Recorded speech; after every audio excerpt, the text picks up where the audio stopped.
আজ আমার হাজব্যান্ডের বার্থডে, তার জন্য আমি আজকে চিকেন কোরমা রান্না করব। প্রথমেই আমি কয়েক রকমের বাদাম নিলাম, টক দই দিলাম, আর হলো যে কাঁচামরিচ ভালোভাবে ব্লেন্ড করে নিলাম। তারপর ধুয়ে রাখা মুরগিগুলোতে আমি ম্যারিনেটের জন্য এই ব্লেন্ড করা বাদামগুলো দিয়ে দিলাম। তারপর 2 টেবিল চামচ আদা বাটা, 2 টেবিল চামচ রসুন বাটা দিয়ে, আর 1 কাপ দুধ দিয়ে দিব আমি। দিয়ে ভালোভাবে ম্যারিনেটের জন্য 2 ঘন্টা 3 ঘন্টা যতক্ষণ পারি রেখে দেব। তো আমি রেখেছিলাম অবশ্য 4 ঘন্টার মতো। লবণও দিয়ে দিয়েছি ম্যারিনেটে। তারপর আমি একটু পেঁয়াজ বেরেস্তা করে নিচ্ছি। এই পেঁয়াজগুলো আমি উঠিয়ে ফেলবো, এগুলো আমি বেরেস্তা হিসাবে ইউজ করব।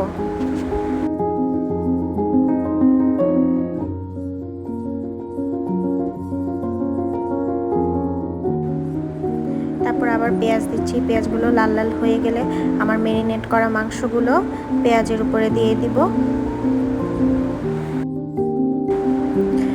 মুরগি থেকেই পানি উঠে আসবে, এই পানি উঠে আসা পর্যন্ত মাংস কষাতে হবে, কোনো প্রকার পানি ইউজ করা যাবে না।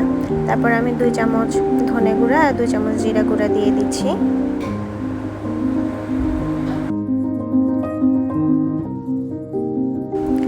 এভাবে ভালোভাবে মিক্স করতে হবে যতক্ষণ পর্যন্ত তেল উপরে উঠে আসে।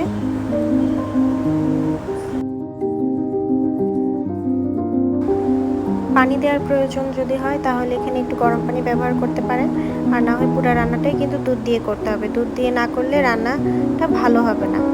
যাই হোক, তারপর আমি একটু কাঁচামরিচ দিয়ে দিচ্ছি, সুন্দর ফ্লেভার আসবে। আর হলো যে বেরেস্তা করা পেঁয়াজগুলো, সেগুলোও কিছুটা আমি দিয়ে দিলাম। এবার তেল উঠে আসা পর্যন্ত আমি রান্না করব। অনেকে একটু ঝোল ঝোল রাখে, আমি একটু মাখা মাখা করেছি। তারপর 1 চামচ ঘি দিয়ে আমি ঢাকনাটা আবার লাগিয়ে দেব। এই হলো আমার আজকের চিকেন কোরমা, পোলাও আর হলো সেমাইয়ের নবাবী সেমাই।